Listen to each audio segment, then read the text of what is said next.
सब दुखों से भरे आनंदवास में ले जाने के लिए वो आ रहा है।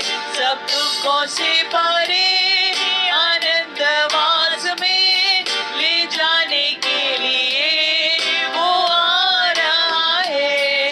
ले जाने के लिए वो आ रहा है। राजा दी राजा महिमा के साथ बादलों पर जाने वाला है।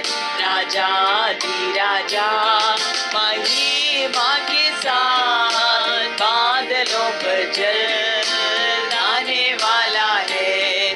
आप सुन रहे थे सुबह संदेश मॉर्निंग वॉइस। आप प्रभु का दास टीवी आंजनी अंग्लेश्वर से वजन से बांटा जाएगा। जय मसीह की। सुबह संदेश के द्वारा परमेश्वर के वचन जो सुनते हैं सभी श्रोतागणों को हमारा हार्दिक स्वागत है। आज का मनन के लिए भजन संहिता 84 अध्याय की 3 कलम साम्स 84 वर्स 3।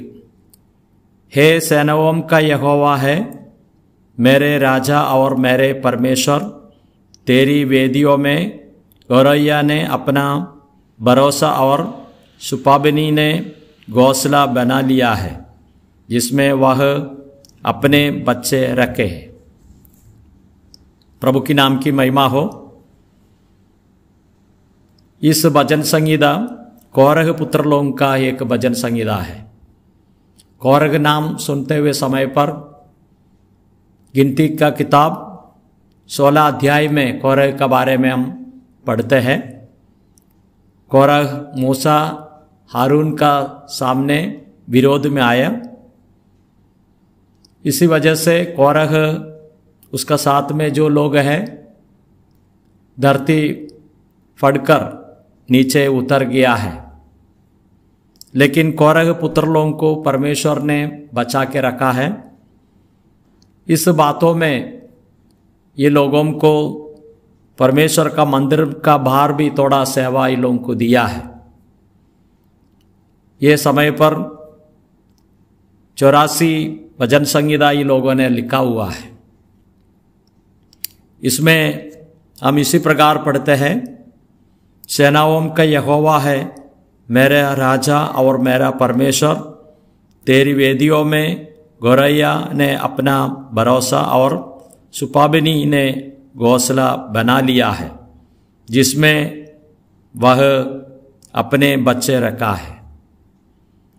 इस भजन संहिता हम देखेगा तो 2 पक्षियों वहाँ माला रखा हुआ है, इसी प्रकार हम दे सकते हैं।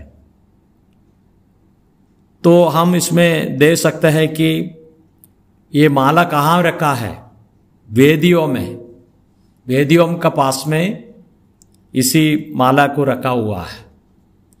इस भजन पढ़ने से हमको एक बात समझ में आ जाता है, ये भजन संहिता लिखने वाला व्यक्ति एक भावना रूप में इस भजन संहिता लिखा है। वहाँ कोई पक्षियों घर नहीं रखते हुए हम दे सकते हैं, लेकिन इस संदर्भ में ये लोग इसी प्रकार एक घर रखा हुआ है, माला रखा हुआ है। इसी प्रकार ये दोनों पक्षियों को बलिवेदी का पास में घर रखे हुए इसी प्रकार लिखा हुआ है। इस पक्षियों का बारे में हम नीति वचन 26वें अध्याय की 2 कलम में इसी प्रकार पढ़ते हैं, जैसे गौरैया घूमते घूमते और सुपाबनी उड़ते उड़ते नहीं बैठती, वैसे ही व्यर्थ शाप नहीं पड़ता। ये दोनों पक्षियों का बारे में भी नीति वचन में हम दे सकते हैं। परमेश्वर के वचन में अलग अलग जगहों में उसका बारे में हम दे सकते हैं। लेकिन इस पक्षियों परमेश्वर का मंदिर में रहते हुए उसका भावने में लिखा हुआ है। ये कौरह पुत्र लोगों को परमेश्वर का सन्निधि में आने के लिए वहाँ हमका सेवा करने के लिए अनुमति मिला है। इस संदर्भ में ये लोग खुशी का साथ में लिखा हुआ वचन है। हम इसका साथ साथ में इब्रानियों का पत्रिका 13 अध्याय की 20वीं आयत में हम पढ़ेंगे। अब शांति दादा परमेश्वर जो हमारे प्रभु यीशु को, जो बेडोम का महान रखवाला है, सनातन वाचा के लहू के गुण से मरे हुओं में से जिलाकर ले आया। यहाँ हम एक बातों को हम दे सकते हैं। प्रभु यीशु मसीह मृत्यु होने का बाद में और जिलाकर शांति का परमेश्वर उसको जिलाया, इसी प्रकार हम दे सकते हैं। शांति का परमेश्वर, इसके लिए उसको ऊपर विश्वास करते हैं, वो लोगों को शांति मिलता है। ये बातों को यहाँ हम दे सकते हैं। तो प्रभु यीशु मसीह का संबंध में हम दे सकते हैं।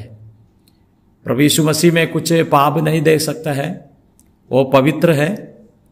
वो हमारे लिए मृत्यु सहन किया, मरने का बाद में पुनरुत्थान होकर आज स्वर्ग में विराजमान है।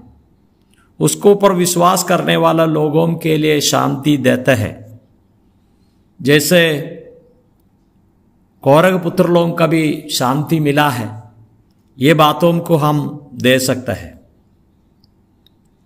हम इसमें परमेश्वर का संबंध में भजन संगीता 84 में इस प्रकार पढ़ते हैं, सेनाओं का यहोवा, हे मेरा राजा और हे मेरा परमेश्वर।